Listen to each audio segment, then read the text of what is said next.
Welcome to the People's Health Briefing, a component of the Trusted Voices campaign.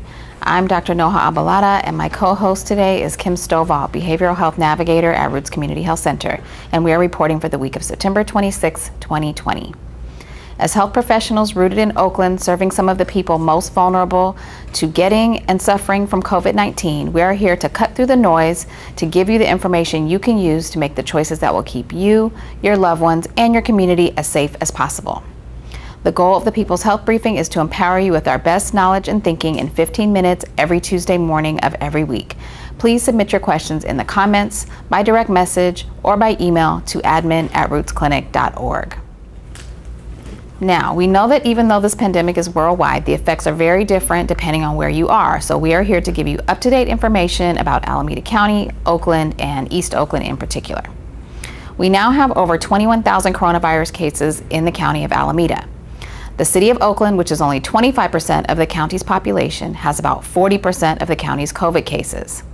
There are over 400 deaths from COVID in Alameda County, with 56% being among men and 44% among women. Last week, the state moved Alameda County from the purple tier into the red tier, meaning that some of the restrictions that are currently in place can be relaxed. These tiers are part of the state's new monitoring paradigm. Criteria for the purple tier, meaning widespread, includes a positivity rate of 8% or higher.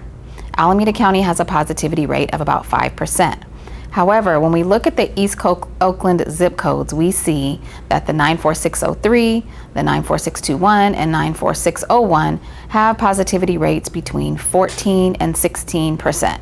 So clearly, if East Oakland were its own county, we would not be reopening anything. The red tier, which is where Alameda County currently sits, still indicates substantial risk. Here is the list of Alameda County openings, which is updated this past Friday. The only change being put forward at this time by Alameda County Public Health Department is that nail shops are now being allowed to reopen for indoor services. One of the things that we are most concerned about right now is that when more businesses begin to reopen, cases will start to increase again.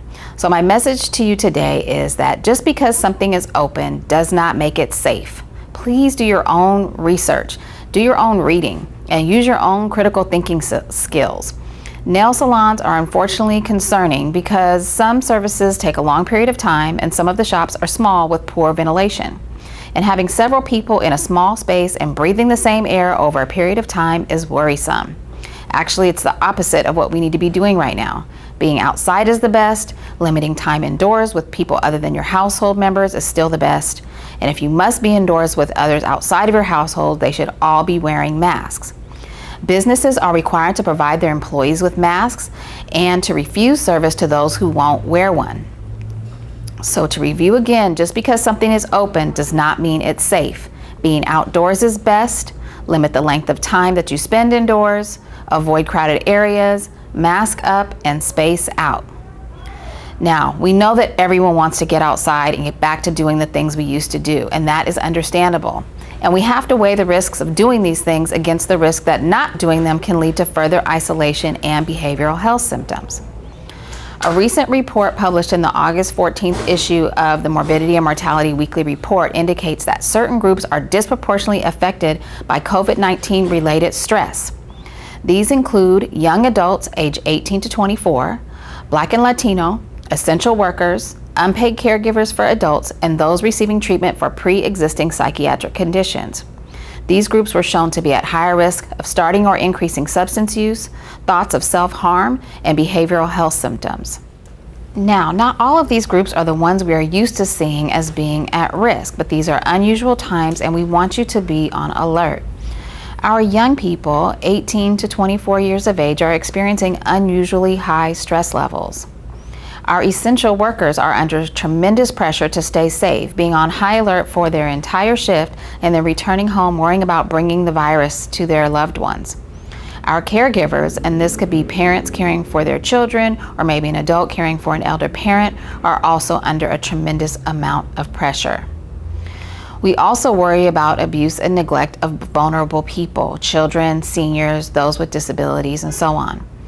We have to remember that with schools and day centers being closed or limited, abuse and neglect may be underreported at this time.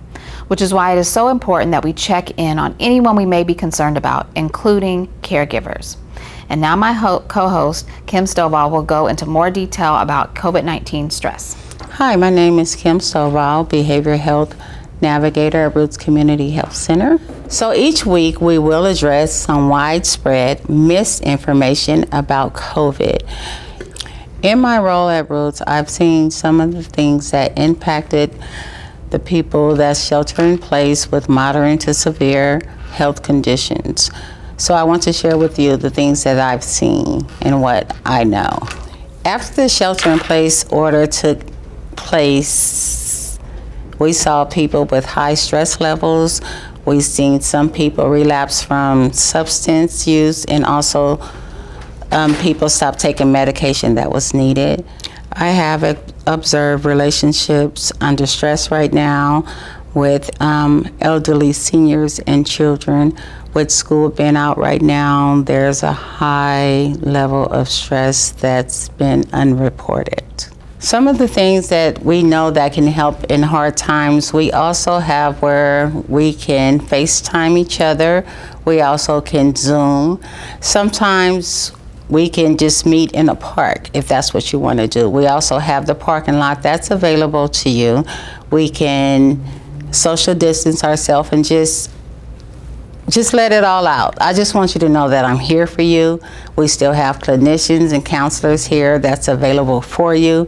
I just don't ever want you to feel like you're alone. So if there's any information that you want to report on, you want us to know whether it's facts or fiction, submit your request on Facebook, direct message us, or send an email to admin@rootsclinic.org.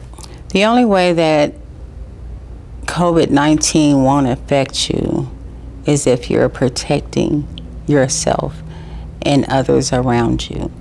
Meaning, if you have to attend a gathering, if you have to attend a funeral service, wherever it is, you have to protect yourself at any cost. I would just like to say to use your own judgment, and also don't lose sight of what got us here. Just keep in mind of how this virus has spread, and don't lose sight of why we started the shelter in place. A myth doesn't kill people. Viruses kills people. So protect yourself at any cost. Please wear a mask at all times, indoor and out. Now back to Dr. Noha with her final words. Thank you for that, Kim. So here's our best advice one more time. Things are starting to reopen. This does not mean throw logic out the window. Ignorance is not bliss. Please do your own investigation, inform yourself, and protect yourself. Don't let one tragedy, like the death of a loved one, turn into more tragedies. In-person funerals should not be happening, as we know it is very hard to be grieving with loved ones and avoid comforting one another. And we have seen funerals and other gatherings turn into major tragedies due to a COVID outbreak. Just because something is open does not mean it's safe. Just because something is allowed does not mean it's safe. Being outdoors is best. Take a look at the COVID rates in your area and act accordingly. Limit the length of time you spend indoors. Avoid crowded areas, mask up, and space out. That concludes today's health briefing. Please submit your questions in the comments, direct message us, or send us an email at admin@rootsclinic.org. Please tune in next Tuesday at 10 a.m. and thank you for watching.